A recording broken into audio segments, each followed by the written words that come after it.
Hello everyone and welcome to our YouTube channel. Today we are visiting Hickory Corners, a little town in Michigan which is located 4 hours from Chicago, so we can show you passion of American people to their automobiles. We are visiting Gilmore Museum and Deutsche Marks event where over 600 German automobiles and their owners gonna come together to share their love for cars. We're gonna see a lot of exciting automobiles from air-cooled Porsches to somewhat modern sedans. Let's see together what this day brings to us and let's go.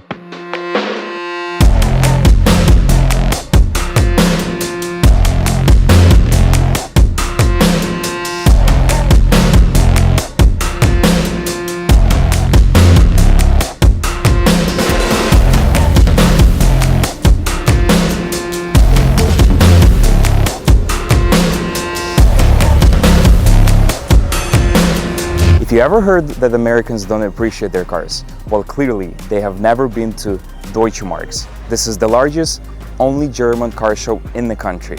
Porsche, BMW, Audi, Volkswagen, name it. They all come here for one reason, to share their stories and to celebrate cars that we all love.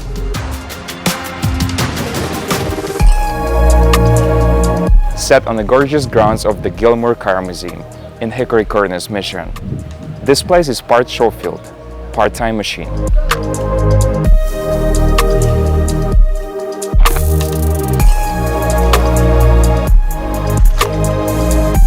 Historic barns.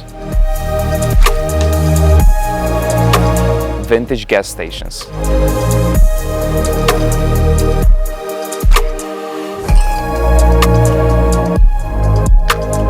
Slot cars. And some of the cleanest examples of German engineering. You'll find this side of Stuttgart here. Alright guys, let's start things off with Volkswagen. As a brand, it might not have the same flashy reputation as some other German makes, but that's the point. It's affordable, modifiable, and huge community driven. You don't need six figures to have fun in this section. Let's take a look together.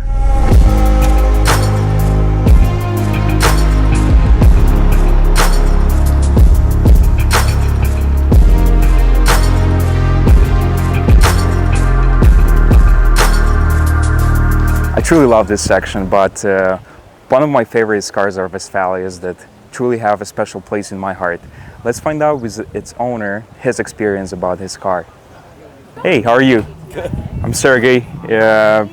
Nice van. It's beautifully restored, and just wanted to ask you a few questions. How did you end up with it? So we have a friend named Dave Leftwich and Kirk Leftwich. They run a shop called Spring Valley Motors in Kalamazoo, Michigan. And he had this unit stored down there for years. It was owned by an architect named Norman Carver Jr. in Kalamazoo. It's got a Wikipedia page. Kirk was trying to sell this vehicle last year, and we came back in April this year, and it was still for sale. And we had to put our dog down in February this year, so we were trying to fill that need with things, and this was one of them. And we love it. I've been camping out in it every once in a while, and it's slow. It gets to 0 to 60 eventually, and we love it. Yeah, sorry to hear about your dog. Well, thank you. It's a beautiful van. It looks like, it's been fully restored, or is it original? I think it was repainted at some point. I've only owned it for a few months now, but I think they had repainted it at some point. But this is very low miles. It's only somewhere around 50,000 miles. It's 1981, air-cooled. And one more question, if you don't mind. What Volkswagen as a brand, which part it takes in your life? Is it like your first Volkswagen, or have you owned any other Volkswagen before? I'm on my third GTI actually now. I have a GTI VR6 like that, but I've owned 3 GTIs and this Volkswagen, and I love them. They're my favorite cars. They're economic. They're, for the most part, like a GTI and this, it's not very difficult to do some of the work on it, but I love them. They're cute. People love seeing them. It makes people happy. Absolutely. It's got this cute horn that's not doing anything right now because I don't have it turned on, but it's cute, man. Everybody loves it, and you can hang out at car shows in it like this. They're great cars. I love them. Perfect, Doc. We wish you many unforgettable memories with this car, and hopefully it runs for as many years as you need. Hoping it does. Thanks.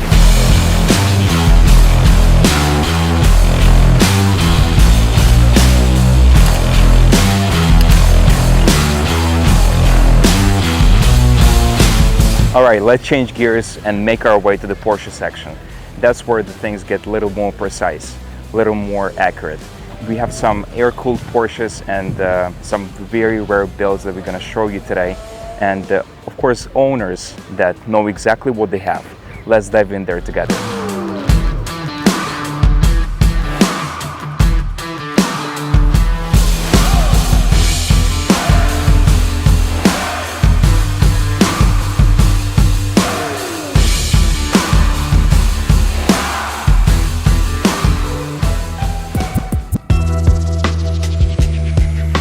One of them, a factory-built speedster that was never supposed to exist.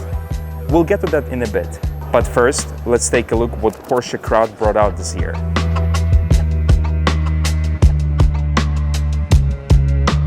I wanted to say hi. Can you tell us what's your name and what brought you into Porsche as a brand? Yeah, Bob Pacruel. And I think what brought me in was just the German car thing. So I have the M3 dash on my shirt here. So I have an E46 M3. Nice. And but I bought that car while I was looking for one of these. So I've always wanted a 911. It's like the first step that you have to take. Yeah. You can't just jump into 911s. You have to go through the BMW as a brand. I love BMWs. My son bought one. We bought one together for him. An E46 325xi. Okay. And then I found M3 that was almost the same color. It's carbon black over cinnamon, which is a really sweet car. I just fell in love with it and bought that. And then I was like, well, I don't have room for another car now, but I still want one of these really bad. So then I just kept looking. Yeah, he's been looking for a long time. Every time he'd look at like an auction, I'm like, do you need another car? He's like, this is the car. This is the car. You felt it. It like chimed in. Yeah. I love this thing. So yeah, it looks beautiful. Yeah, thank you. And so I've loved it. I've had it for about 2 months, and I've put a couple thousand miles on it. Okay. So I've been driving the crap out of it, and I just love it. It's really fun. Enjoy to the fullest. Briefly about myself, my first car that I purchased as a car enthusiast, as a weekend car, was I still have it. It's 2004 BMW E46 330 Ci. Yes. 6-speed manual. I'm keeping it for my son, who's There 7 we years go. who's 7 years old. Yes. Oh, he'll love that. Few more years left. Well, you got a lot to look forward to because my son and I terrorize M22 up in northern Michigan. Okay. I don't know if you know where that is, but it just goes up along the coast on the Leelanau Peninsula. Okay. It's really good roads. If you get up and do a dawn patrol mission, you can get some clean sailing on that. I'll definitely keep that in mind. Fun. Absolutely. My Thanks for son and sharing I your love story. that. Yeah, thank you. It means a lot. Good to meet Thank you. you. Pleasure. Yeah. Good luck. Finished in midnight blue metallic over a gray interior, this 1996 Porsche 911 Carrera shows just under 80,000 miles. It spent most of its life in Texas and California before being shipped to Michigan a couple months ago. Now in the hands of its new owner, Bob, who we just had a chance to chat with. It's a true driver's car, clean, well-loved, and ready to be enjoyed. This is the kind of 993 you drive, not just display.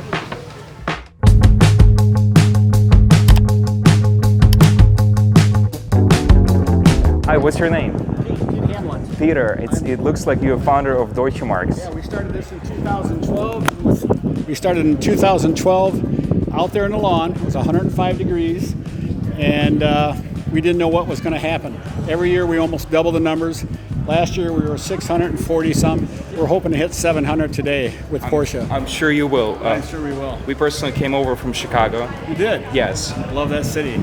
Beautiful city, windy city, but I've heard about your event for the past 2 years. Have you? And this year we actually found the time to come visit, and it's spectacular. Yeah, and it's gonna grow every year. Yeah. We started out with 3 vendors: Porsche, Grand Rapids, Ormby Hayes in Kalamazoo, and a BMW dealership. We now have 14 sponsors, and more people wanting to do it. This was just built this year. So this is great for this event center. If you come over and look at the poster, it's these 2 cars, and this was a one of a kind, never produced. It was a prototype for Porsche. Schultz. Huh? From Peter Schultz, right? Yes. So I got the best friends. I mean, car people are the best in the world. They're just awesome. And you guys are now part of it. So you got to show up every year because we know where you live. It's a pleasure to be here to take a part of it. And good luck for the future events. Yes, and we are. We'll definitely consider to be a sponsor next year. Do. Yes. You're on. Thank you. Pleasure, guys. Have a safe. Thank have you. A good Thank show. you. Perfect. Thank you. You as See well. you guys. Thank you.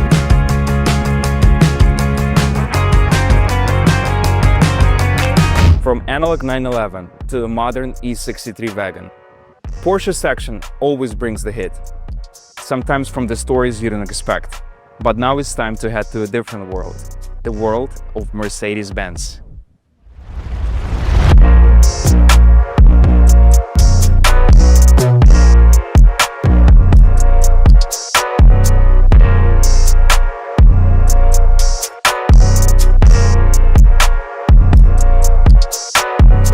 We are starting strong with the sharp 190 SL, a gracefully aged 220 SE, and a pair of SLs, including a 500 SL that still turns heads with the kind of presence you'd expect from a movie star in 1995.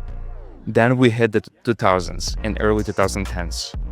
CLK, E63s, and bulletproof diesels that refuse to quit. Whether you're after Autobahn speed or vintage curb appeal, this section checks all the boxes and does it with serious style.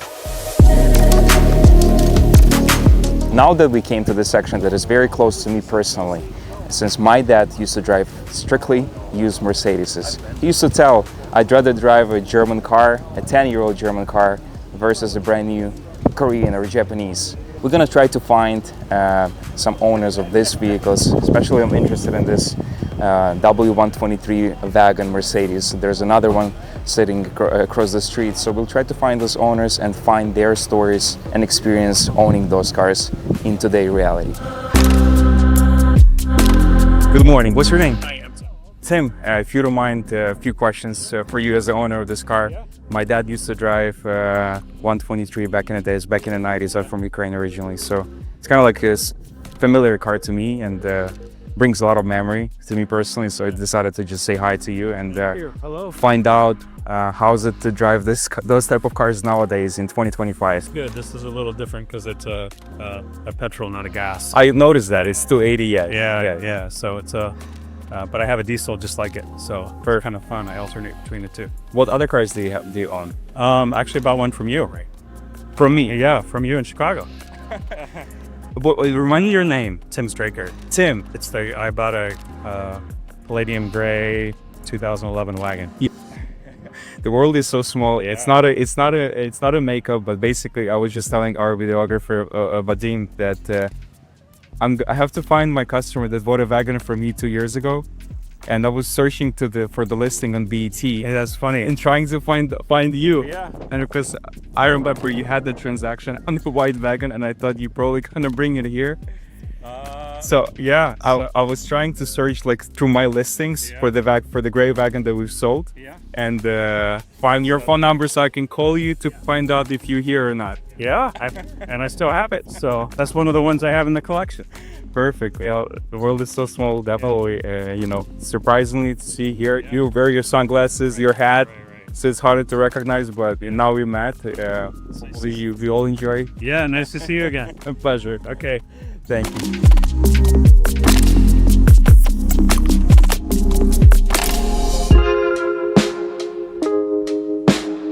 So this little roadster is not just a roadster, it's a little monster. Let's interview its owner. Hey, I'm Serhii, came to visit here from Chicago. What made you choose this vehicle? And this one's a twin turbo V12.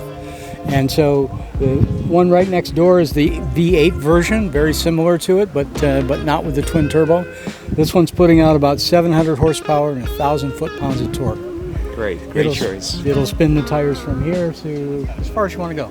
How were you able to locate this car? We're quite familiar with them. I believe it's just over 600 horsepower, but it's a beautiful spec vehicle. I noticed it does have a few aftermarket parts, but overall it's a great condition. The OEM wheels and tires are in storage just because they've become so expensive.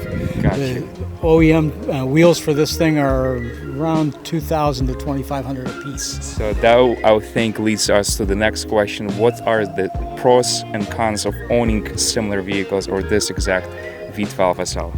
Well, pros and cons. Let's see. Well, the pros are it's a great car. It's a great car to drive. It's a wonderful car to show off like this. The cons are the parts are very expensive. at least in the state of Michigan, we pay our license fees based on the original MSRP, which for this car was $190,000 or so. Okay. Which means that I paid a whole lot less than that when What's I the bought cost? What's the exact cost per year? it. Per year, $500-600 for the license plate, I see. just for that. And so when you do maintenance on the car, all the parts and everything are much more expensive. Absolutely. But I'm sure if you were able to buy it, it looks like you're doing a great upkeep on it. You have to plan ahead. Yes. Absolutely. Well, thanks for sharing your beautiful car and your time with us today. Thank you very much. Pleasure. Hey, nice to meet you.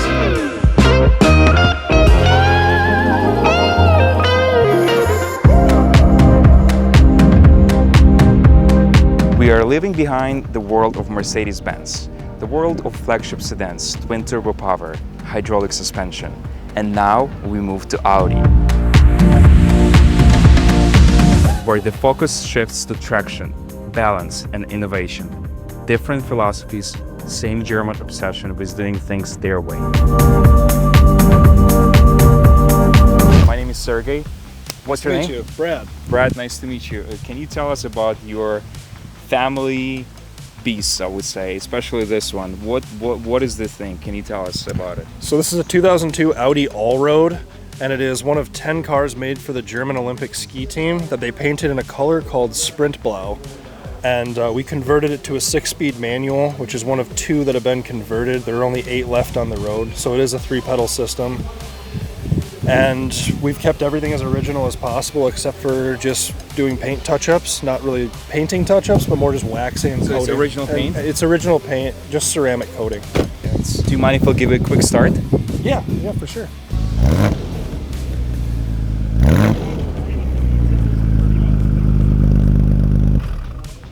I thought it's going to be louder, but it's just perfect. No, it's not. We wanted it to have like a gentle hum so that when you get up to the higher RPMs, it will definitely screech a little bit and you can hear it coming, but it's still a family car. Amazing build. Thanks for sharing it with us. And can you just briefly tell us about this beautiful car? So this is a 1985 Audi Coupe GT. Has an interesting story behind it. So the guy bought it for his wife in 1987. And she unfortunately passed away of cancer and it sat in a barn after she died until I found it in 2017. Wow. Or sorry, I'm mistaken, 2013. So it only has 69 original thousand miles. 69,000 original miles, yeah. We're just about to hit 70,000 here. This is 95% original paint. We do have the original wheels, but we ended up going with these Albrises because it just lowered the car a little bit with the larger rims. Have you had to paint something since it's 95? There is one blend line on the other side. It's a small blend line, but it's only noticeable if you know it's there. It looks amazing in person. Yeah. Very sensitive to see those type of cars in this condition, so thank you for doing that. No problem. Appreciate you recognizing. My pleasure.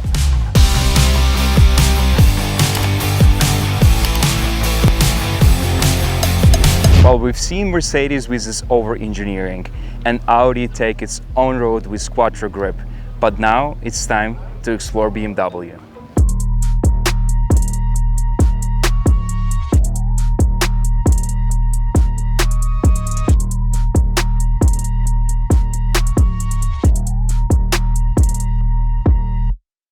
Smooth inline sixes, near perfect weight distribution, and steering feel that drivers still rave about.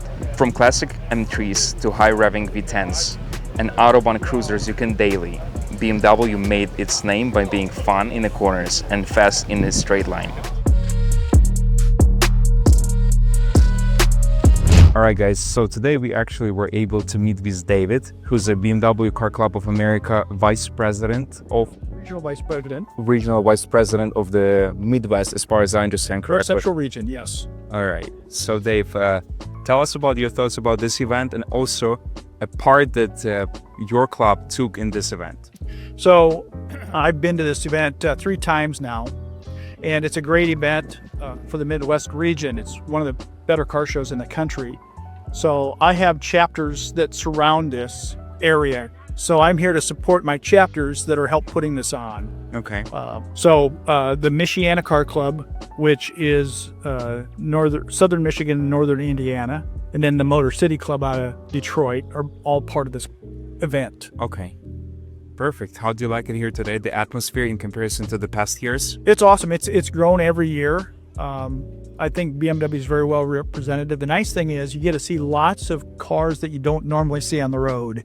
A lot of these cars are in storage, in garages, and it's nice to see them come out. We have a 1941 that came from Germany. We have a 1956 that came from Germany.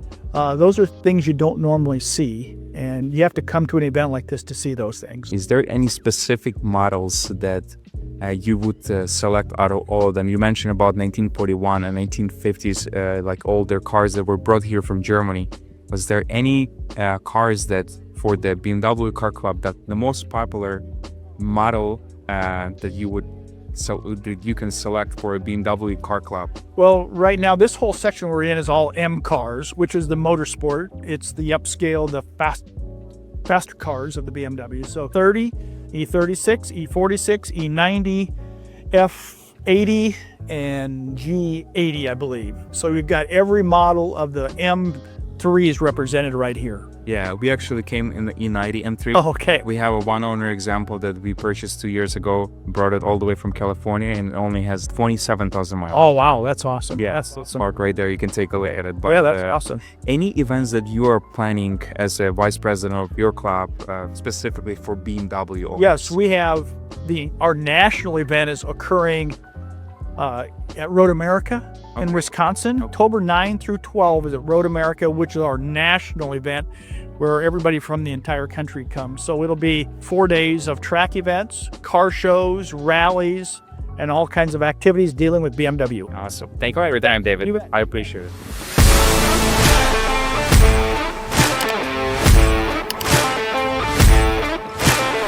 And that's a wrap from Deutsche Marks, where engines were loud and true passion for German engineering was front and center.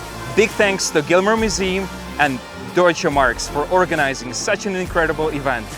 Until next year, auf Wiedersehen.